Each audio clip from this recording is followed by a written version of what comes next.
नमस्कार दोस्तों, स्वागत है आपका। हमारी आज की कहानी में मेरा नाम रोहन है। जब से ये औरत मेरी लाइफ में आई थी, तब से मेरी जिंदगी में बहुत खुशनुमा बहारें आ गई थी।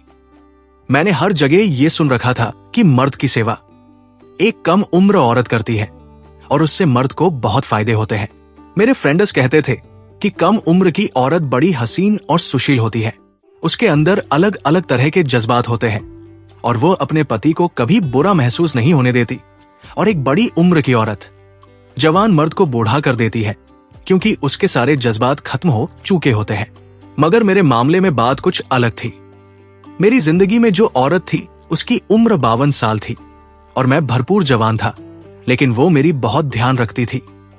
हर मर्द औरत से सेवा करवाना चाहता है, लेकिन हर औरत सेवा नहीं करती। कुछ पत्नियां होती है जो बहुत अच्छी होती है और अपने पति की बहुत सेवा करती है, लेकिन कुछ लड़कियों को इस बात का पता ही नहीं होता कि एक पति की सेवा कैसे करनी है। उसके कपड़े इस्त्री करना, उसके लिए खाना बनाना, उसकी चीजों को जगह पर रखना, या कभी कभी उसके पांव दबा देना ही सेवा नहीं होती। और भी बहुत कुछ होता है जो इन सारी बातों के बीच होता है, लेकिन अक्सर लोगों को इसका पता नहीं होता। पर मेरी पत्नी को इसका पता था। मैं जैसे ही घर में दाखिल होता, वो पहले से ही खड़ी होती थी। मुझसे गले मिलती। अगर मेरे हाथ में कोई सामान होता तो वो ले लेती। उसके बाद मैं कुर्सी पर बैठ जाता तो वो अपने हाथों से मेरे जूते उतारती और फिर मुझे पानी का ग्लास पकड़ाती, कहती, आप जाकर फ्रेश हो ले, मैं आपके लिए खाना लगाती हूं। मेरी तो लाइफ मस्त हो गई थी। गर्म गर्म खाना मेरे लिए टेबल पर लगा होता और उसके बाद कभी वो मेरे सिर में तेल लगाती तो कभी मेरे पांव को दबाने लगती। मैं तो जैसे स्वर्ग आ गया था। पर मुझे नहीं पता था कि इस सब सेवा के पीछे उसका क्या मतलब था, क्योंकि जिस तरह से हमारी मुलाकात हुई थी वो भी एक बहुत अजीब मामला था। मैं कोई आम इंसान नहीं था। मेरा अतीत बहुत बुरा था और सवालों से भरा हुआ था। मैं एक ऐसा इंसान था जिसकी पूरी जिंदगी पर सवाल उठाया जा सकता था। उसके बचपन पर, उसकी जवानी पर, उसकी गुजरने वाली जिंदगी पर और उसके भविष्य पर भी। हाँ, आप लोग सोच रहे होंगे कि ऐसा इंसान कौन होता है। ऐसे इंसान बहुत से होते हैं और हमारे आसपास ही होते हैं। मेरी कहानी एक आम मर्द की कहानी नहीं है। मैं आशा करता हूं कि आप इसे एक इंसान की कहानी समझकर सुनने की कोशिश करेंगे। जब कोई औरत एक खाने में पैदा होती है तो उसे इस समाज की सबसे बदकिस्मत औरत समझी जाती है, लेकिन कोई उससे भी ज्यादा बदकिस्मत होता है और वो होता है वो मर्द जो तवायफ खाने में पैदा होता है। और मेरी भी गलती यही थी कि मैं एक तवायफ की औलाद था। जब मैं बड़ा हुआ तो मैंने अपनी माँ से पूछा कि मेरा बाप कौन है, तो वो मुझे इस सवाल का जवाब नहीं देती थी। कहती थी, तू ये जानकर क्या करेगा। मैं इस बात पर बहुत गुस्सा होता था। मेरी माँ उसी जगह पर काम करती थी और कम उम्र में मेरी हैसियत वहां एक नौकर जैसी थी। लोगों के लिए चीजें लाना, कभी कोई औरत मुझसे कोई चीज मंगवाते तो कभी कोई कस्टमर कुछ काम कह देता और मुझे करना ही पड़ता। फिर मैं वहां आने वाले कस्टमरों को चाय पिलाने लगा। लेकिन जब मेरी उम्र जवानी की दहलीज की तरफ बढ़ रहा था तो सबने कहा कि अब ये दलाल बनेगा, क्योंकि यहां पर इसका क्या काम है। मैंने अपनी माँ से कह दिया था कि मैं ऐसा कोई काम नहीं करूंगा। मेरी माँ ने कहा, फिर तू क्या करेगा, हमें छोड़कर चला जाएगा क्या। तो मैंने अपनी माँ को सीधी सी बात कह दी। मैंने कहा, मर्द औरत के साथ इसलिए रहता है ताकि वो उसकी हिफाजत कर सके, उसे इज्जत दे सके और उसकी इज्जत की सुरक्षा कर सके, उसको सारी दुनिया से बचा सके, क्योंकि एक मर्द ही समझ सकता है कि इस यूनिवर्स में कैसे कैसे लोग रहते हैं और औरत को एक मर्द ही बचा सकता है। इसलिए मर्द को ताकतवर बनाया गया है। वरना अगर मैं कभी औरत के मुकाबले का होता तो इसमें क्या बुरा था। आप लोग तो पहले से ही कोठे में रहते हैं, मैं आप लोगों की क्या हिफाजत करूंगा। फिर मेरा यहां पर रहने का काम ही क्या है। और अगर आप लोग ये चाहते हो कि मैं आप लोगों के लिए कस्टमर ढूंढ ढूंढ कर लाऊं तो वो काम मुझसे नहीं होगा। मेरी माँ ने इतना कहा, तेरा बाप भी ऐसा ही था और तू भी ऐसा ही है। मैंने कहा, कौन था मेरा बाप। तो उन्होंने मुझे ऐसी बात बताई कि मेरे जिस्म की एक एक रोंगटे हिल गए। मेरी माँ ने मुझे बताया था कि मेरा बाप इस शहर का एक बहुत बड़ा बिजनेसमैन आदमी था और उसका बिजनेस सीमेंट का था। उसके पास सीमेंट बनाने वाली फैक्ट्री थी। जब मेरी माँ ने मुझे कहा कि तू सीमेंट बनाने वाली फैक्ट्री के मालिक का बेटा है, तो ये सुनकर मैं हैरान रह गया। उस आदमी के और बेटे भी थे और उन लोगों की पूरे शहर में पहचान थी कि सीमेंट बनने वाली कंपनी के मालिक के बेटे हैं। मैं भी उसी का बेटा था। लेकिन मेरी क्या हैसियत थी? उस आदमी को कौन नहीं जानता था? वो तो बड़ा रईस आदमी था। मगर क्या वो अपनी जवानी के दिनों में कोठों के चक्कर लगाया करता था? मेरी मां ने कहा वो पहले ऐसा ही था, फिर ईश्वर ने उसे अकल दे दी। उसने मुंह पर दाढ़ी रख ली, कारोबार शुरू कर लिया, शादी कर ली और अब उसके बच्चे भी जवान हैं। मैंने कहा मैं जाऊंगा उसके पास और कहूंगा कि मैं तुम्हारा बेटा हूं। मेरी मां ने कहा यूं जाकर तू अपनी ही बेइज्जती करवाएगा, क्योंकि मैंने उसे बताया था कि मैं उसके बच्चे की मां बनने वाली हूं। पर उसने कहा था कि तुम्हें कैसे पता कि ये मेरा ही बच्चा है, और मुझे बहुत सारी बातें सुनाकर यहां से चला गया था। औरत चाहे कोई तवायफ हो या किसी शरीफ परिवार की बहू हो, उसे इस बात का पता होता है कि उसके पेट में बनने वाली औलाद का बाप कौन है। और मुझे भी पता था, मगर मुझे उसकी बातों से कोई फर्क नहीं पड़ा था, क्योंकि मुझे उससे यही उम्मीद थी। इसलिए मेरे दिल में कोई मलाल नहीं है। और अगर तुझे यहाँ पर कॉस्टमरों को अटेंड नहीं करना तो फिर तेरा यहाँ पर कोई काम नहीं है, क्योंकि मालकिन तुझे यहाँ पर रहने नहीं देगी। चला जा यहाँ से और अपनी जिंदगी बना। मैंने अपनी माँ को देखा और कहा तुम्हारे अलावा मेरा है ही कौन? तो मेरी माँ ने कहा मैं तेरी मदद नहीं कर सकती। मेरे पास कुछ साल और है। मैं बहुत कम उम्र की थी जब तू पैदा हुआ था। अभी मेरे पास 7-8 साल है। उसके बाद मुझे भी मेहनत मजदूरी ही करनी है।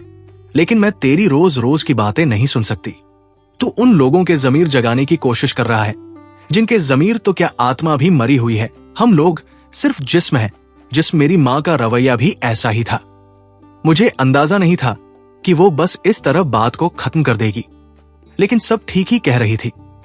यहां पर लोगों के अंदर जज्बात नहीं होते, उसके अंदर भी नहीं थे। वो कहती थी हम तवाइफों को शुरू से ही सिखाया जाता है कि तुम लोगों के लिए सब कुछ सिर्फ पैसा है। हम मोहब्बत का कारोबार करते हैं, लेकिन किसी के साथ मोहब्बत नहीं करते।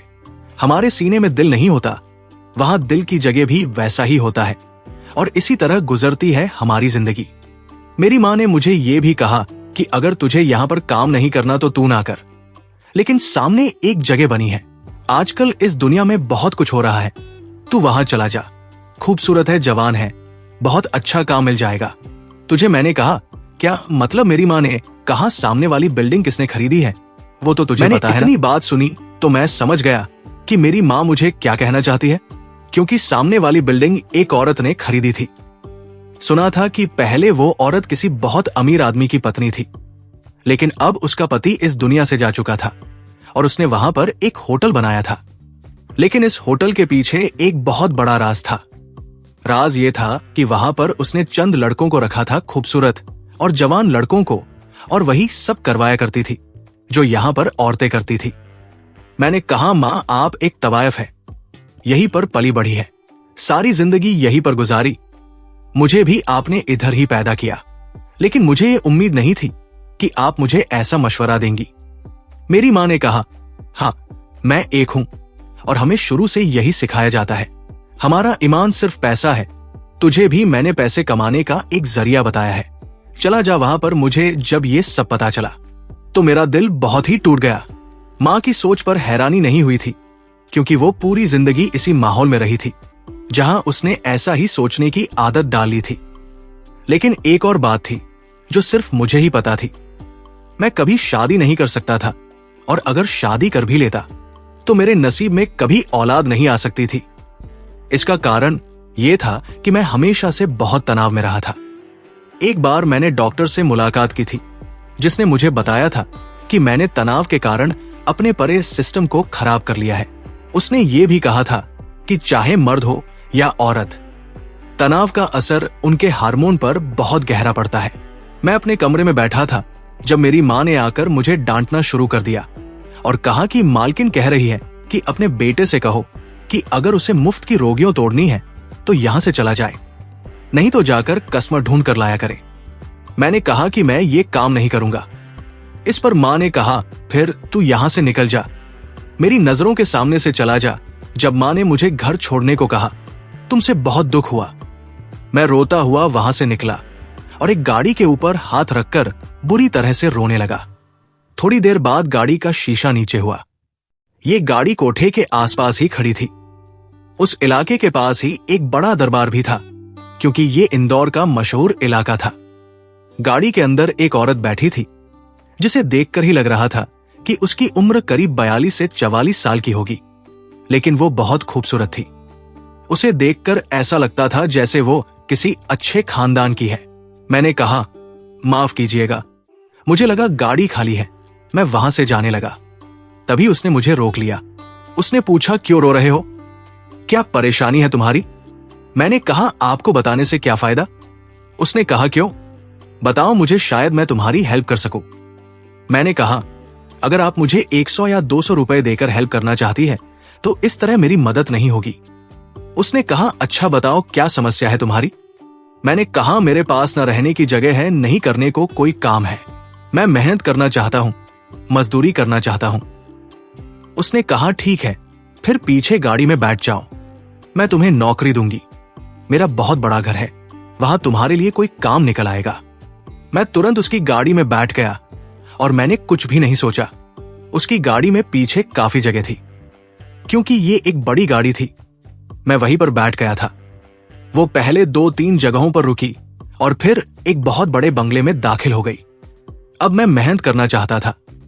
मैं चाहता था कि मैं मेहनत करूं, मेरा पसीना बहे और मुझे मेरी मेहनत के चंद पैसे मिल जाएं, चाहे वो बहुत थोड़े ही क्यों ना हो। उसी पैसे से मैं सूखी रोटी भी खा लेता तो मेरा पेट भर जाता और मुझे ऐसा सुकून मिलता जो कहीं और नहीं मिल सकता था। उसने कहा, ये मेरा घर है, कैसा लगा तुम्हें? मैंने कहा, बहुत बड़ा घर है आपका। उसने कहा, मेरा नाम काव्या है, मेरे पति इस दुनिया से जा चुके हैं, ज्यादा वक्त नहीं हुआ है। घर में बैठी रोती रहती थी। फिर सोचा कि जिंदगी है, जीना तो है, खुदकुशी तो नहीं कर सकती, इसीलिए जरा बाहर हवा खाने निकली थी और तुम्हें मिल गई। मैंने कहा, क्या मतलब? उसने कहा, मैंने तुम्हें बताया था कि मेरे पति इस दुनिया से जा चुके हैं, तो मुझे किसी आदमी की तलाश थी जो इस घर को संभाल सके। हमेशा से मेरे पति ही सारे काम संभाले आए थे, लेकिन अब मैं अकेली हो गई हूं। अगर तुम इस घर के सारे काम संभाल लो तो मुझे बहुत खुशी होगी। देखो, इतना बड़ा घर है, एक औरत इसे अकेले नहीं संभाल सकती। बस तुम्हें घर की देखभाल करनी है, आया से काम करवाना है, नौकरों से काम करवाना है, ये सब करना होगा। बदले में तुम यही रह सकते हो और तुम्हें सैलरी भी दूंगी। मैं बहुत ही ज्यादा खुश हो गया। मैंने पूछा कि अगर मैं अपने साथ किसी को रखना चाहूं तो क्या उसे भी यहां ला सकता हूं? उस औरत ने पूछा, कौन है तुम्हारे साथ? क्या तुम शादीशुदा हो? उसने ये सवाल इस तरह से किया था कि अगर मैंने कहा कि मैं शादीशुदा हूं तो वो मुझे यहां से निकाल देगी, पर मैं तो शादीशुदा नहीं था। मैंने कहा, नहीं, मेरी शादी नहीं हुई है मेम साहब। मैं तो कह रहा था कि मेरी एक बूढ़ी मां है, अगर उसे मैं यहां ले आऊं तो क्या उसे रख सकता हूं? उसने कहा, रख सकते हो, लेकिन इसके बारे में हम बाद में बात करेंगे, पहले कुछ दिन तुम यहां काम तो करो। मैंने कहा, ठीक है। उसने मुझे बताया था कि मेरा काम घर का देखरेख करना है, स्टाफ से काम करवाना है और बाहर से सामान वगैरह लाना है।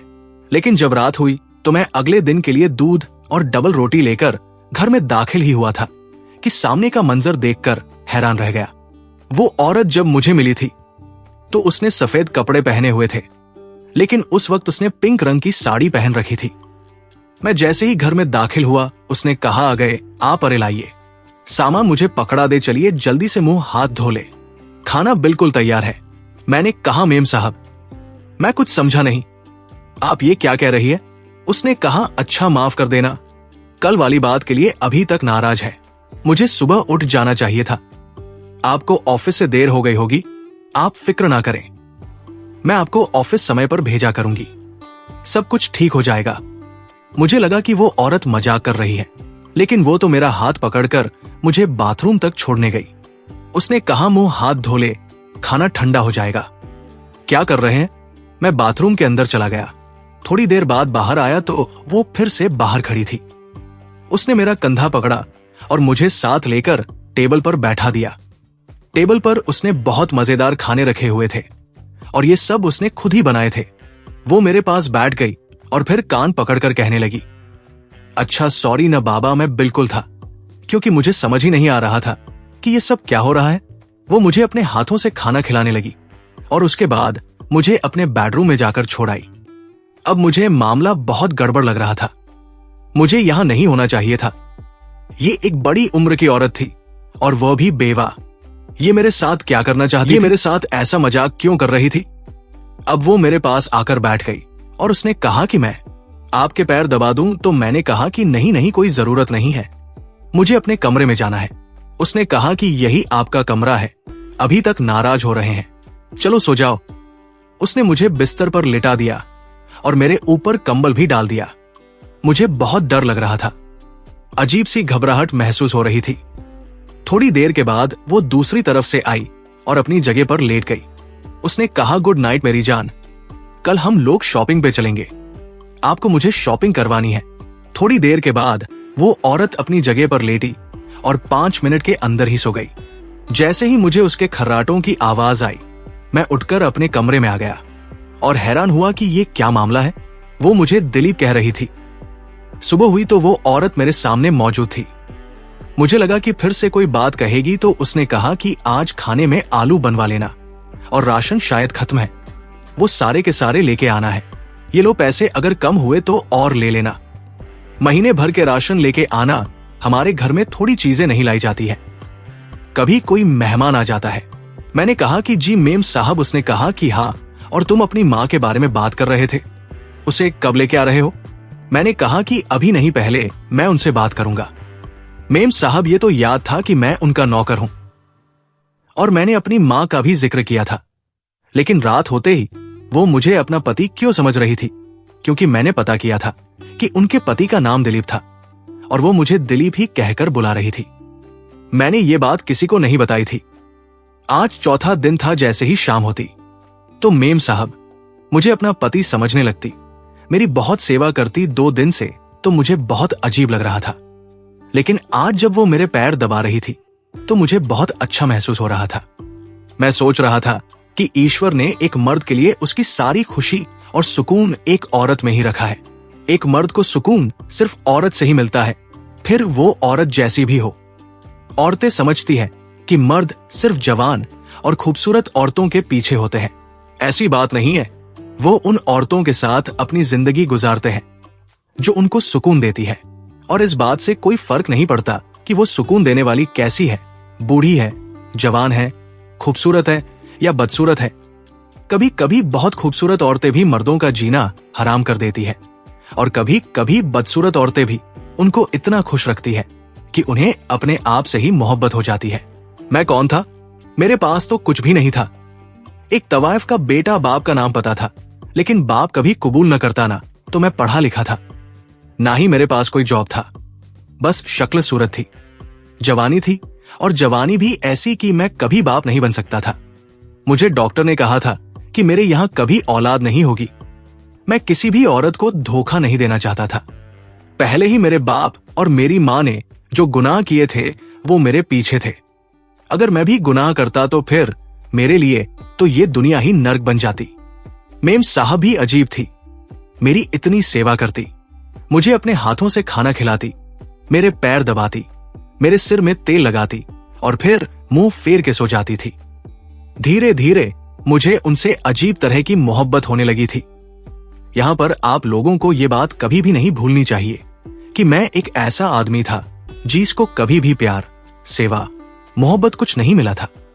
यहां तक कि मुझे तो इज्जत भी नहीं मिली थी, और अब मुझे ये सब कुछ मिल रहा था, वो भी इतना ज्यादा कि अगर किसी नॉर्मल आदमी को भी मिलता तो वो भी पागल हो जाता। तो फिर मेरे लिए तो ये सब कट स्वर्ग जैसा था। मैं तो जैसे स्वर्ग में आ गया था। हम लोग एक साथ सेल्फीज भी लेते थे और वीडियो भी बना लिया करते थे। कभी कभी वो कोई इंडियन गाना लगा के मेरे साथ कपल डांस भी करना शुरू कर देती थी। ऐसा लगता था कि कोई सपना है। उनकी उम्र शायद 40 साल थी, लेकिन लगती वो 30 साल की थी। उन्होंने अपने आप को बहुत फिट रखा हुआ था। मेरे दिल में उनके लिए कुछ बुरा नहीं था। मैं उनका ध्यान रखता था। पहले तो वो जब मुझसे कहती, कुलदीप कैसे हैं, घर आ गए, खाना तैयार है, तो मैं ज्यादा बोलता नहीं था। लेकिन अब मैं भी उनके साथ उनके हर सवाल का जवाब देता। वो कहती कि आज मैंने आपको बहुत याद किया, तो मैं भी कहने लगा कि मैंने भी अपनी जान को बहुत याद किया।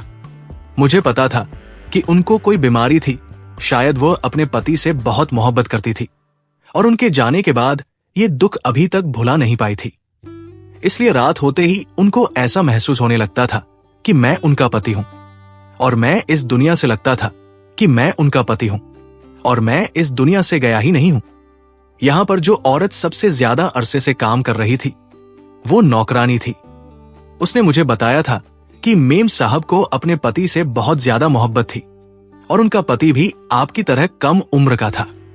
उनकी मोहब्बत एक मिसाली थी, पर वो एक हादसे में जान से हाथ धो बैठे और इस दुनिया से चल बसे और मेम साहब उनकी मौत पर बहुत ज्यादा उदास थी।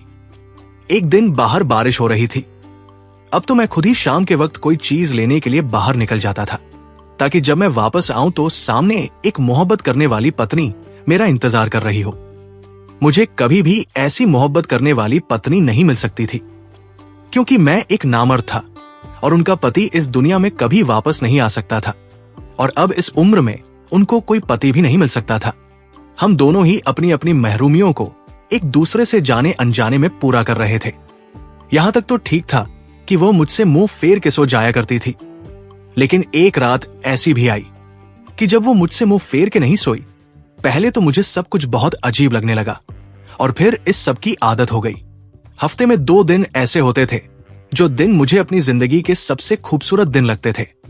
सुबह सुबह जब वो मुझे किसी नौकर की तरह ट्रीट करती थी और मेरे साथ ऐसे पेश आती जैसे मैं नौकर हूं, तो मुझे बहुत अजीब लगता था। लेकिन मुझे पता था कि ये उनकी बीमारी है। एक दिन वो कहने लगी कि मेरी तबीयत बहुत ज्यादा खराब है, अजीब सा महसूस हो रहा है। मैंने कहा कि मैं डॉक्टर के पास ले जाता हूं। आपको तो उन्होंने कहा कि ऐसे डॉक्टर के पास नहीं जाती, मुझे पहले समय लेना होगा। अगर समय मिल गया तो तुम्हें बता दूंगी, तुम जरा गाड़ी को साफ कर दो। मैंने कहा था कि ठीक है। एक दिन मुझे मेरी माँ का फोन आया और उसने कहा कि तू यहां से चला गया, मुड़ के वापस भी नहीं आया। मैंने कहा कि आपने ही तो निकाला था मुझे। तो मेरी माँ ने कहा कि हाँ, लेकिन तू किसके साथ फिर रहा है? मैंने तुझे यहां से तेरी हरकतों की वजह से निकाला था कि तू बुरा काम नहीं करना चाहता था, और अब तू जिस औरत के साथ फिर रहा है वो क्या लगती है तेरी?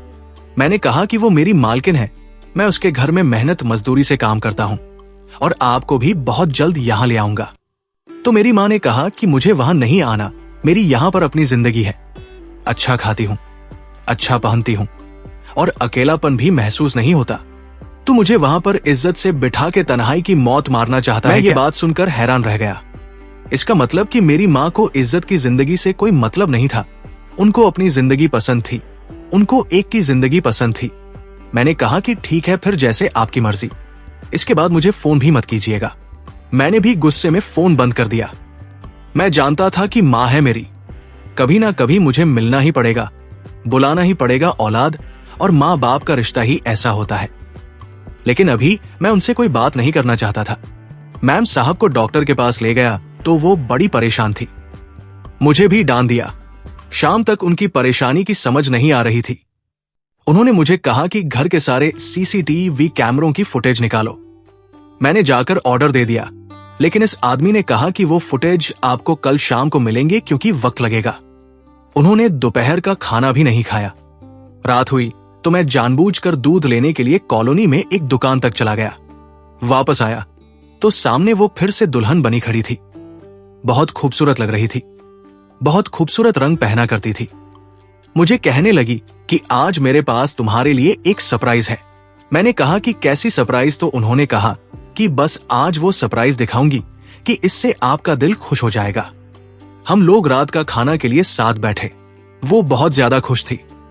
मैं हैरान था कि सुबह तो मैम बहुत नाराज और परेशान लग रही थी और अब बहुत खुश नजर आ रही है। जब हम लोग बेडरूम में गए तो उन्होंने मुझे एक तोहफा पकड़ाया और कहा कि इसे खोलो।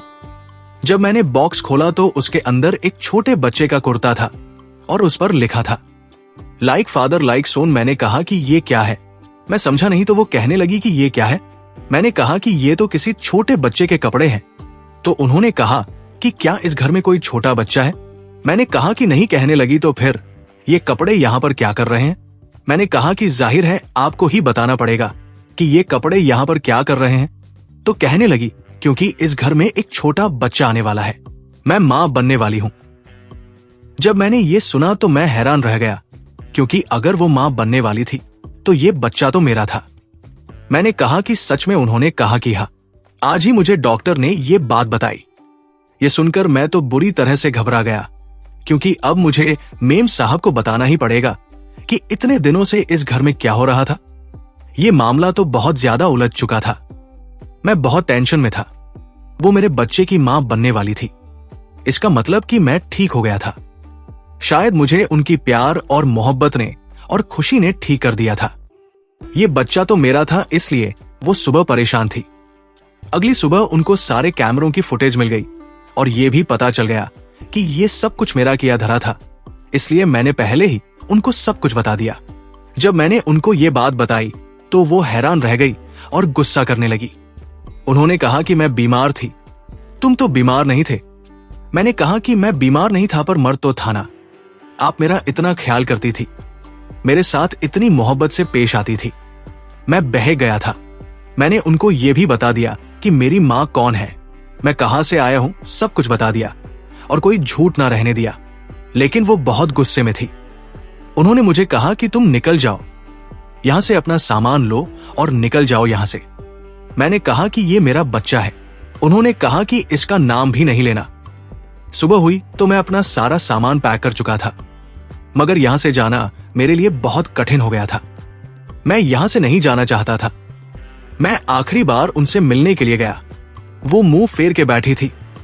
मैंने कहा कि जाते हुए ये भी नहीं कह सकता कि कोई गलती हुई तो माफ कर दीजिएगा, क्योंकि गलती तो बहुत बड़ी हुई है और माफ भी आप नहीं करेंगी, और अपना ख्याल रखिएगा। और मेरे बच्चे का भी इतना कह के मैं जाने लगा था कि वो मुझे पीछे से गले लगा के रोने लगी। जब मैंने उनकी तरफ देखा तो कहने लगी कि मत जाओ, मुझे छोड़ के, ये बच्चा तुम्हारा है और औलाद की खुशी हम दोनों की है। शादी करोगे मुझसे? जब उन्होंने ऐसे कहा मैंने हाँ में सिर हिलाया और कहा कि जरूर शादी करूंगा मैं आपसे। और मैंने उसी दिन उनसे शादी कर ली, क्योंकि ऐसे हालात में शादी जितनी जल्दी हो उतना ही अच्छा था। इसके बाद मेरी जिंदगी मेरी बीवी के साथ बहुत अच्छी गुजरने लगी और मैं अपनी जिंदगी पर अभी भी हैरान हूं कि कैसे मेरी किस्मत ने पलटा खाया। कहा मैं एक दलाल बनने वाला था, पर अब मैं एक बाप हूं, पति हूं, अच्छे घर में रहता हूं। मां को दोबारा से बुलवाने की कोशिश की थी, लेकिन वो आने के लिए तैयार नहीं थी। उनको मैंने उनके हाल पे छोड़ दिया है, पर ईश्वर ने मुझे एक प्यारी सी बेटी से खुश किया है। मैं बहुत खुश हूं और मैंने अपनी बेटी का नाम रोशनी रखा है। मैं अपनी पत्नी के साथ एक अच्छी जिंदगी गुजार रहा हूं और वो भी मेरे साथ बहुत खुश है। अब उनको बीमारी के दौरे पड़ना थोड़ा थोड़ा कम हो गया है। अब वो मुझे कुलदीप नहीं बल्कि मेरे अपने नाम से बुलाती है और मेरे साथ खुश रहती है। दिन में हम लोग एक दूसरे के साथ अच्छा समय बिताते हैं और रात में भी उनको पता होता है कि मैं कुलदीप ही हूं। अब तो मेरी बेटी भी धीरे धीरे करके बड़ी हो रही है, पांव से चलने लगी है, बहुत ही सुंदर है। धीरे धीरे काव्या और मेरे बीच एक अजीब सा रिश्ता बनता जा रहा था। दिन में वो मुझे एक नौकर की तरह ट्रीट करती, लेकिन रात होते ही वो मुझे अपना पति समझने लगती। मैं अब समझ चुका था कि वो किसी गहरे सदमे में थी और अपने पति दिलीप को खोने के बाद वो मानसिक रूप से एक अजीब स्थिति में पहुंच गई थी, जिसमें वो रात के समय मुझे दिलीप समझने लगती थी। पहले कुछ दिनों तक मुझे इस पर बहुत असहजता महसूस हुई, लेकिन धीरे धीरे मेरी जिंदगी का हिस्सा बन गया। मैं भी उसे खुश रखने के लिए उसकी बातों में साथ देता था। कभी कभी मुझे अपने अतीत की यादें आती कि कैसे मेरी मां ने मुझे उस माहौल में बड़ा किया था जहां मैंने हमेशा अपमान और गरीबी देखी थी। लेकिन यहां काव्या के घर में मैं एक अलग दुनिया में जी रहा था। अब मुझे इस बात का एहसास हो गया था कि काव्या को मेरी जरूरत थी और शायद मुझे भी उसकी जरूरत थी। काव्या ने मुझे कभी मेरे अतीत के बारे में सवाल नहीं किए और नहीं मैंने उससे उसके पति दिलीप के बारे में ज्यादा पूछा। वो बस मुझे दिलीप समझकर अपना जीवन जी रही थी और मुझे उसमें खुशी मिल रही थी।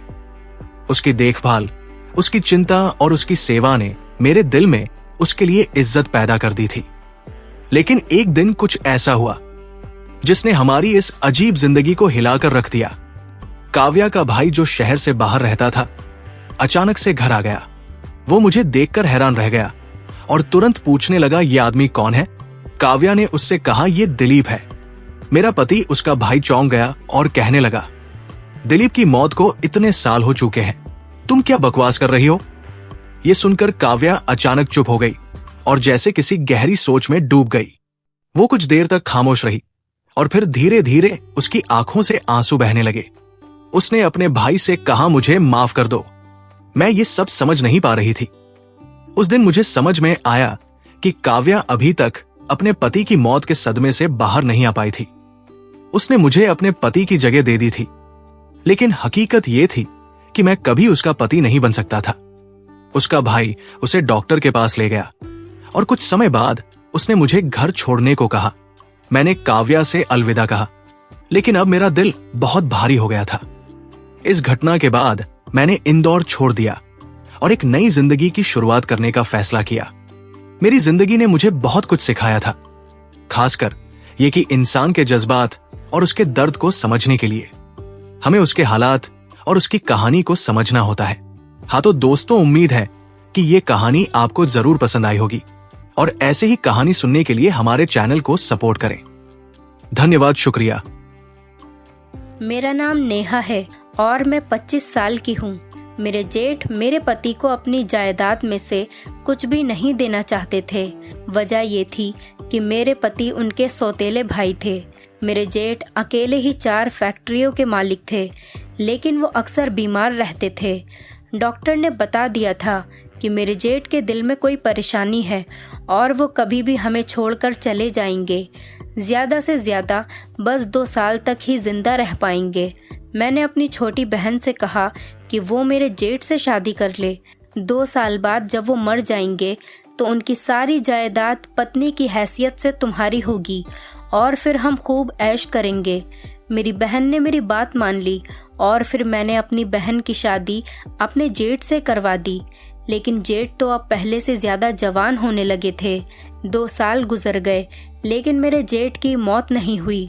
मेरी बहन मुझे बुरा भला कहती रहती कि तुम्हारे जेठ कब मरेंगे, उन्होंने तो मेरा जीना हराम कर दिया है। एक दिन रात के वक्त बहन के कमरे में से चीखों की आवाज़ें आने लगीं। मैं भागकर अपने जेठ के कमरे में गई तो देखकर मेरी जान निकल गई, क्योंकि जेठ ने तो मेरी बहन को, मैं एक गरीब परिवार से ताल्लुक़ रखती हूँ। हम 3 ही बहनें हैं। मेरी बहन गुनगुन मुझसे 1 साल छोटी थी। हम दोनों बहनों में बहुत ज़्यादा मोहब्बत थी। हमारी आपस में बहुत बनती थी।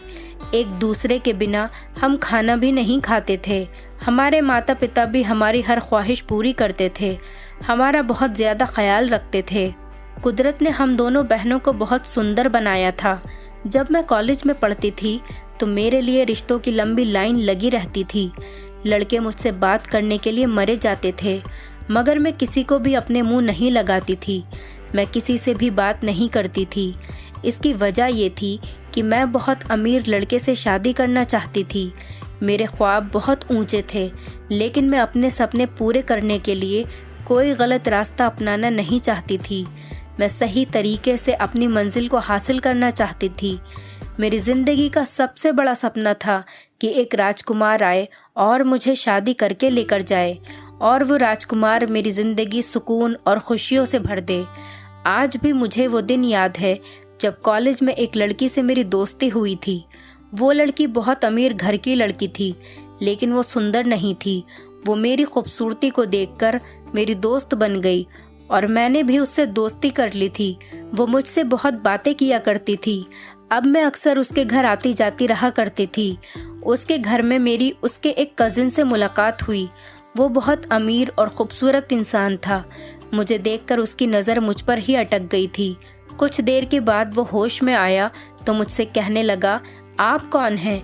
मैंने आपको इस घर में पहले यहाँ कभी नहीं देखा। तभी मेरी सहेली ने उसे बताया कि ये नेहा है, ये मेरी बहुत अच्छी दोस्त है। वो जाते जाते मुझे देखता रहा और कहकर गया, आपसे मिलकर बहुत खुशी हुई। रात को ही उसका मैसेज आ गया। उसने कहा कि वो मुझे पसंद करने लगा है। वो मेरी सुंदरता पर मर गया था और मुझे क्या चाहिए था? मैं यही चाहती थी कि कोई अमीर लड़का मुझसे शादी कर ले और बाकी की ज़िंदगी में ऐशो आराम के साथ गुजार दूं। मेरी तमन्ना पूरी हो रही थी। मेरी खुशियों का कोई ठिकाना नहीं था। दिन तो जैसे पर लगाकर उड़ रहे थे।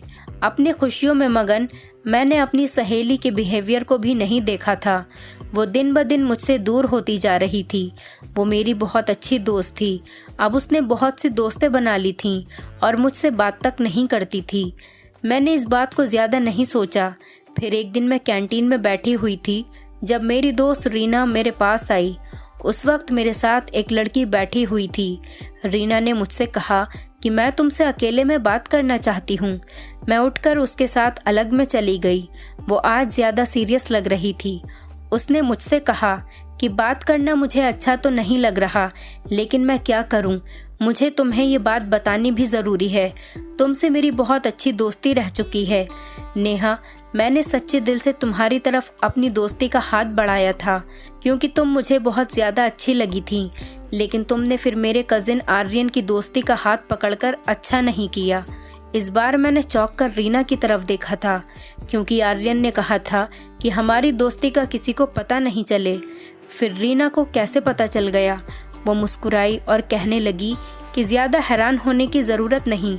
जिस दिन उसने तुम्हें पहली बार मैसेज किया था, उसने मुझे चैलेंज किया था कि वो तुम्हें फंसाकर रहेगा, मगर मैंने उसकी बात को सीरियस नहीं लिया था और मैंने कह दिया था कि नेहा ऐसी लड़की नहीं है। मगर तुमने तो मुझे शर्मिंदा करवा दिया। तुमने तो उसे बहुत अच्छा रिस्पॉन्स दिया था। आर्यन मेरा मंगेतर है। कुछ महीनों बाद हमारी शादी होने वाली है, लेकिन मैं उसकी इन घटिया हरकतों की वजह से उसे पसंद नहीं करती। मुझे लगा था नेहा तुम दूसरों से अलग हो, लेकिन मेरे सारे दावे बेकार रह गए। तुम भी आम सी लड़कियों जैसी निकली जो मर्द की ज़रा सी तारीफ पर उनके सामने बिछ जाती हैं। रीना अपनी बात करके चली गई थी, लेकिन मुझे सोच में ढकेल गई थी। हर कोई मुझे अपना मजाक उड़ाता हुआ नजर आता था। ऐसा लगता था जैसे सारी दुनिया मुझ पर हंस रही है। घर आने के बाद जब मैंने आर्यन को इन सब बातों का बताया तो पहले तो उसने मुझे झुठलाने की कोशिश की, फिर उसने इन सब बातों को मान लिया था और फिर मैंने उसे बहुत बुरी सुनाई। फिर उसे ब्लॉक कर दिया और उसके बाद उससे कभी भी बात नहीं की। ये मेरी ज़िंदगी का बहुत घटिया तजुर्बा था और मैंने इस तजुर्बे से बहुत बड़ा सबक हासिल किया था। उसके बाद मैं अपनी पढ़ाई में लग गई थी। मुझे इधर उधर का कोई होश ही नहीं था। मैंने बहुत अच्छे नंबरों से ग्रेजुएशन पास किया था। एक बार हमारे कॉलेज में बहुत बड़ा फंक्शन हुआ था, तो यहाँ बहुत अमीर लोग गेस्ट बनकर आए थे। उनमें से एक इंसान जिसका नाम राहिल था, मुझ पर अपना दिल हार बैठे थे। उन्होंने कॉलेज के रिकॉर्ड से मेरा एड्रेस और फ़ोन नंबर पता करा था। रात को ही मुझे उनकी कॉल आ गई थी। जब उन्होंने मुझे अपना बताया तो मैं एक पल को तो हैरान रह गई थी, लेकिन मैंने जल्दी ही खुद पर काबू पा लिया था। वो मुझे पसंद करने लगे थे। उन्होंने अपनी मोहब्बत का इजहार मुझसे किया था। ये सब बातें मेरे लिए नई नहीं थीं। मैं एक भयानक तजुर्बे से गुजरी थी। मेरा दिल अभी तक उस सदमे को भी नहीं भूल पाया था। इसीलिए मैंने उनकी किसी भी बात का कोई जवाब नहीं दिया और फ़ोन बंद कर दिया। उसके बाद वो रात भर मुझे मिनट मिनट पर कॉल और मैसेज करते रहे। हैरत का झटका तो मुझे तब लगा जब अगले दिन वो अपना रिश्ता लेकर आ गए। मेरे घर वाले तो हैरान थे कि इतने बड़े लोगों को कहाँ बैठाएं। उन्होंने मेरे रिश्ते की बात कर दी और पेपर्स के बाद शादी की डेट भी रख दी। सब कुछ इतना अचानक से हुआ था कि मुझे यकीन ही नहीं हो रहा था। उस घर में बस मेरे होने वाले पति और मेरे जेठ थे। मेरी जेठानी इस दुनिया में नहीं थी। मेरी नंद इंडिया से बाहर रहती थी। उस घर में कोई भी औरत नहीं थी। शादी की सारी शॉपिंग मैंने खुद की थी। मेरे घर पर उनका ड्राइवर आ जाता था, तो मैं कभी अपनी बहन गुनगुन के साथ, तो कभी मम्मी के साथ और तो कभी उनके साथ जाकर शॉपिंग करती थी। इसीलिए मैंने हर चीज़ अपनी मर्जी और पसंद से ली थी। और फिर मेरी शादी का दिन भी आ पहुंचा। अपनी किस्मत पर बहुत खुश थी मैं। ज़िंदगी बहुत अच्छी लग रही थी। मुझे यकीन नहीं आ रहा था जिस ज़िंदगी के बारे में जो मैंने सोचा था, जो मैं चाहती थी, वो सब मुझे मिल गया था। अब हर चीज़ मेरे पास थी। जब भी गुनगुन घर आती है, वो मेरी हर चीज़ को देखती रहती और मुझसे कहती, दीदी तुम कितनी खुशकिस्मत हो, मैं इस बात पर मुस्कुरा देती। मैं गुनगुन की भी किसी ऐसे ही इंसान से शादी करवाना चाहती थी, लेकिन वो पागल वही पास के एक लड़के को पसंद करती थी। दोनों एक दूसरे पर जान देते थे। सोहन की बहुत मामूली सी जॉब थी। मैं कहती थी कि सोहन तुम्हें क्या दे सकता है, वो तो तुम्हारी कोई भी ज़रूरत पूरी नहीं कर सकता। मेरी मानो उसे छोड़ दो, मैं तुम्हारा किसी अच्छे घर में रिश्ता करवा दूंगी। लेकिन वो हर बार मना कर देती थी और कहती थी कि दीदी, मोहब्बत और दिल की खुशी सबसे बढ़कर होती है। अक्सर मेरे जेठ और गुनगुन का आमना सामना हो जाता था। वो एक भरपूर नज़र उस पर डालते और अपनी नज़र बदल देते थे। इस बात को गुनगुन ने नोट किया था और जब उसने इस बात का जिक्र मुझसे किया तो मैंने हंसकर टाल दिया। मेरे जेठ अच्छी खासी उम्र के थे, लेकिन वो अपने आप का बहुत ज़्यादा ख्याल रखते थे। रोज़ाना जिम जाते थे, रोज़ाना सुबह शाम एक्सरसाइज करते और अपने खान पान के बारे में बहुत ज़्यादा ख्याल रखते थे। देखने में वो मेरे पति से कुछ साल ही बड़े लगते थे। मेरी शादी को 3 साल होने वाले थे और अब तो मैं एक बच्चे की माँ बनने वाली थी। हम दोनों इस बात से बहुत ज़्यादा खुश थे। मेरे पति ने मुझे बताया कि मेरे जेठ को हार्ट का मसला है और उनके दिल में कोई बड़ी परेशानी है और उनका दिल उनका साथ कभी भी छोड़ सकता है। ये सुनकर तो मेरे पाँव के नीचे से ज़मीन निकल गई। मेरे पति बहुत ज़्यादा दुख में थे। अपने भाई की वजह से वो रो भी रहे थे। जेठ जी का व्यवहार भी मेरे साथ बहुत अच्छा था। वो मेरा बहुत ख्याल रखते थे। ये खबर सुनकर मुझे भी बहुत बड़ा झटका लगा था, लेकिन अब क्या होगा। ये सुनकर मेरे जेठ खुद ही डॉक्टर के पास जाते थे और उन्होंने खुद ही कहा कि उनके पास जीने के लिए 2 साल बचे हैं। मेरे पति ने कहा कि किसी बाहर देश में चलते हैं और वहाँ पर आपका इलाज कराते हैं, मगर मेरे जेठ ने एक नहीं सुनी। उन्होंने कहा कि अगर उनकी ज़िंदगी हुई तो उन्हें कुछ भी नहीं होगा। एक दिन मेरे जेठ ने एक वकील को घर पर बुलाया और वसीयत लिखवा दी कि मेरे मरने के बाद 4 फैक्ट्रियां किसी और के नाम पर कर दी जाएंगी। क्योंकि राहिल मेरा सगा भाई नहीं है, इसीलिए मैं चाहता हूँ कि सारी जायदाद मैं गरीबों में बांट दूँ। राहिल के नाम बस यही बंगला रहेगा। जेठ की ऐसी वसीयत से मैं और राहिल दोनों परेशान हो गए। उनके मरने के बाद हमारे हालात बहुत ख़राब होने वाले थे। तभी मेरे दिमाग में एक आइडिया आया कि मैं अपनी बहन गुनगुन की शादी अपने जेठ से करवा दूंगी। 2 साल की ही तो बात है। 2 साल के बाद जब मेरे जेठ मर जाएंगे तो बीवी की हैसियत से सारी जायदाद गुनगुन की हो जाएगी और हम सब ऐश करेंगे। राहुल और मैंने बहुत मुश्किल से जेठ जी को शादी के लिए मनाया और जब मैंने गुनगुन से ये बात की तो वो ये सुनकर हैरान रह गई। वो शादी के लिए तैयार नहीं थी। वो सोहन के साथ सच्ची मोहब्बत करती थी और उसी से शादी करेगी। मैंने उसे मनाने की हर मुमकिन कोशिश की, फिर आखिर वो मेरी बात मान गई। फिर मैंने अपने माता पिता से भी बात की और उन्हें भी मैंने बहुत मुश्किल से मना लिया था कि मेरे पति मेरे जेठ के सगे भाई नहीं थे, इसीलिए मेरी बहन की शादी मेरे जेठ से हो सकती थी। गुनगुन विदा होकर उस घर में आ गई थी और दिन बहुत रफ्तार के साथ गुजर रहे थे। दिन तो 2 साल से आगे जा रहे थे। मैं और गुनगुन तो परेशान थे कि क्या हो रहा है। हम दिन उंगलियों पर गिन गिन कर गुजार रहे थे, लेकिन जेठ जी तो हट्टे कट्टे थे। वो जब घर पर होते तो ज़्यादातर वक्त अपनी पत्नी यानी कि गुनगुन के साथ गुजारते थे और जब बाहर होते तो मेरे बेटे को उठाए रखते थे। उन्हें अपने भतीजे के साथ बहुत ज़्यादा मोहब्बत थी। पहले तो गुनगुन बुझी बुझी सी रहती थी, लेकिन अब ऐसा लगता था कि वो अपनी ज़िंदगी की तरफ वापस लौट रही है। लेकिन हमारे जहन में यही बात रहती थी कि आखिर क्या वजह है कि मेरे जेठ कहीं से भी बीमार नहीं लगते। तब मैंने गुनगुन से कहा कि उनकी मेडिकल रिपोर्ट्स को ढूंढो और देखो कि उनमें क्या लिखा है। एक दिन गुनगुन के हाथ एक फाइल लग गई थी, लेकिन अचानक से मेरे जेठ ऊपर आ गए।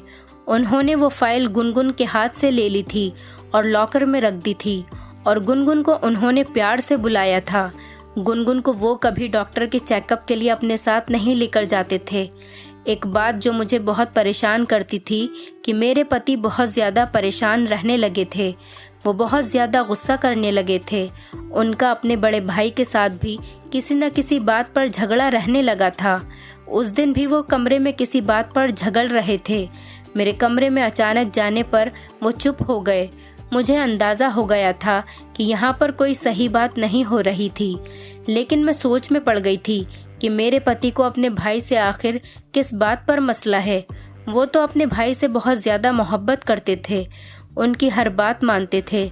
वो अपने भाई के साथ ऊंची आवाज़ में बात तक नहीं करते थे, लेकिन उन्हें अब क्या हो गया था? वो ऐसा व्यवहार क्यों करते थे? मैंने इस बारे में कई बार उनसे पूछा, मगर उन्होंने मुझे कुछ भी सही जवाब नहीं दिया।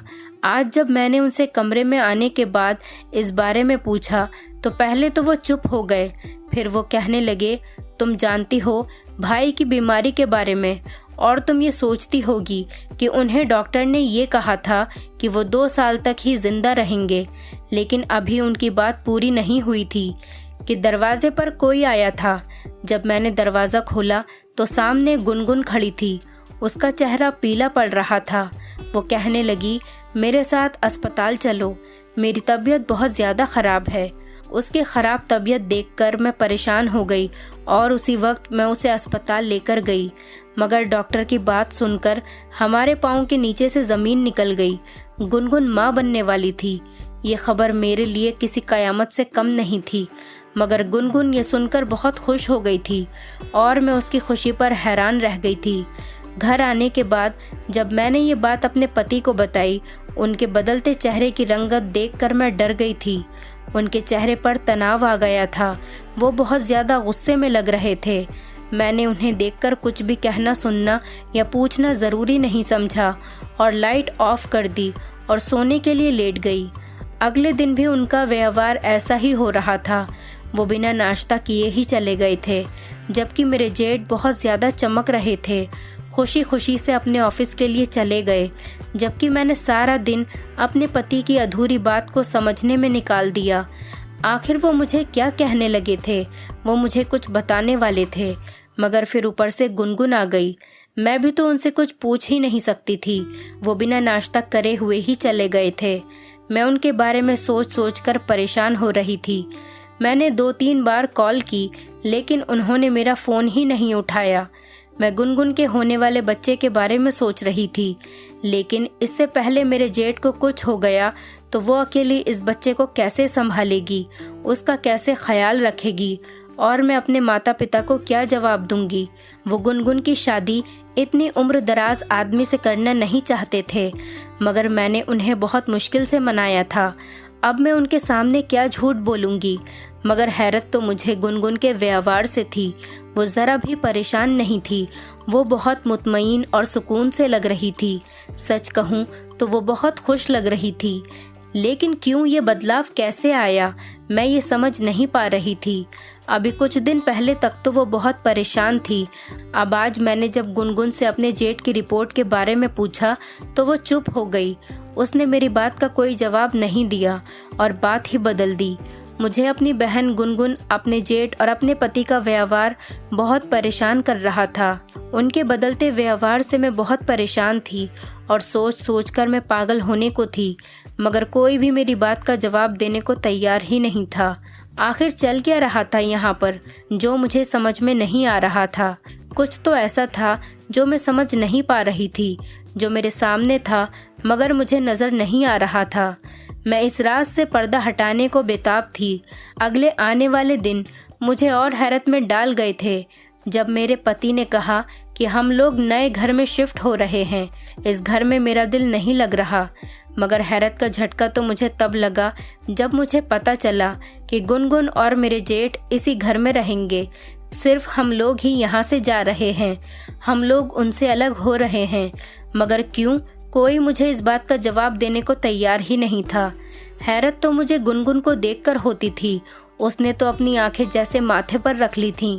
मैं नहीं जानती थी कि मेरे पति और उनके भाई की आपस में क्या बात हुई है। कुछ दिन बाद हम वहाँ से चले गए थे। नया घर पहले घर के मुकाबले थोड़ा छोटा था, लेकिन ये बना हुआ बहुत शानदार था और ये भी मेरे ख्वाबों के महल के जैसा ही था। हमें यहाँ आए हुए काफ़ी दिन हो गए थे। न हम गुनगुन और अपने जेठ से मिलने गए और न ही वो लोग यहाँ पर आए। मैंने जब अपने पति से इस बारे में पूछा तो उन्होंने मुझसे सख्ती से मना किया कि मैं इस बारे में उनसे ना पूछूं। मैं सारा दिन सोचती रहती और उलझती रहती। आज के दिन मेरे पति का मूड थोड़ा बेहतर था, इसीलिए मैंने सोचा कि आज इस बारे में मैं उनसे बात करती हूँ। मैंने उनसे पूछा कि आप उस दिन क्या कह रहे थे जब मुझे गुनगुन के साथ उस दिन अस्पताल जाना पड़ गया था। मेरी बात सुनकर वो चुप हो गए और कहने लगे, आखिर कब तक मैं ये बात तुमसे छुपाऊंगा, आज तुम्हें बता ही देता हूँ। पहली बात तो ये कि मैं उनका सगा भाई नहीं हूँ, और दूसरी बात ये कि मेरी भाभी की मृत्यु आज से 5 साल पहले हुई थी। मेरे भाई दूसरी शादी करना चाहते थे, मगर मुझे शर्म आती थी कि लोग क्या कहेंगे कि इनके बड़े भाई ने इस उम्र में शादी कर ली, इसीलिए मैंने उन्हें शादी करने नहीं दी। और फिर मैंने तुमसे शादी कर ली और अपनी ज़िंदगी से मुतमईन हो गया। फिर उसके बाद जब मुझे पता चला कि मेरे भाई को हार्ट का मसला है और वो बस कुछ दिन ही जिंदा रह पाएंगे, तब मैं बहुत परेशान हुआ था। मगर मुझे हैरत का झटका तब लगा कि वो अपनी जायदाद गरीबों के नाम करने वाले थे। तब हमने जायदाद के लालच में भाई की दूसरी शादी करवा दी। फिर एक दिन मैं भाई के डॉक्टर से मिला, तब मुझे उन्होंने बताया कि तुम्हारे भाई बिल्कुल ठीक हैं, बस थोड़ा सा दर्द हुआ था, जिसकी दवाई मैंने उन्हें दे दी थी। और जब मैंने भाई से पूछा तो उन्होंने बताया कि ये सब कुछ झूठ था और उन्होंने इसलिए बोला था क्योंकि वो दूसरी शादी करना चाहते थे, इसीलिए उन्होंने ये सब कुछ प्लान किया। मेरा मुंह हैरत से खुला रह गया और इसीलिए मैं तुमसे नाराज़ हूँ और उन्हें छोड़कर मैं यहाँ आ गया हूँ। ये सुनकर मैंने कहा, आपको ऐसा नहीं करना चाहिए था। उन्होंने जो किया सो किया, लेकिन आपने जो किया वो गलत है। दूसरी शादी वो कर सकते हैं, पाप करने से बेहतर है कि इंसान शादी कर ले। उन्होंने जो किया वो पाप न करने की वजह से किया। मैंने कहा, अपना दिमाग उनकी तरफ से साफ कर लें। मेरी बहन गुनगुन अब मेरे जेठ के साथ अपनी ज़िंदगी बिताना चाहती थी। अगले दिन हम लोग उनसे मिलने के लिए आए और वो हमें देखकर बहुत खुश हो गए। गुनगुन को खुश और सुकून दिल देखकर मुझे ये समझने में देर नहीं लगी थी कि वो हकीकत जानती है और उसने उस हकीकत को अपना भी लिया था। दोस्तों, उम्मीद करती हूँ आपको हमारी कहानी पसंद आई होगी। कहानी पसंद आई है तो वीडियो को लाइक करें, चैनल पर नए हैं तो चैनल को सब्सक्राइब करें और हाँ, नोटिफिकेशन बेल को ज़रूर दबाएं ताकि अगली अपडेट सबसे पहले आपको मिले।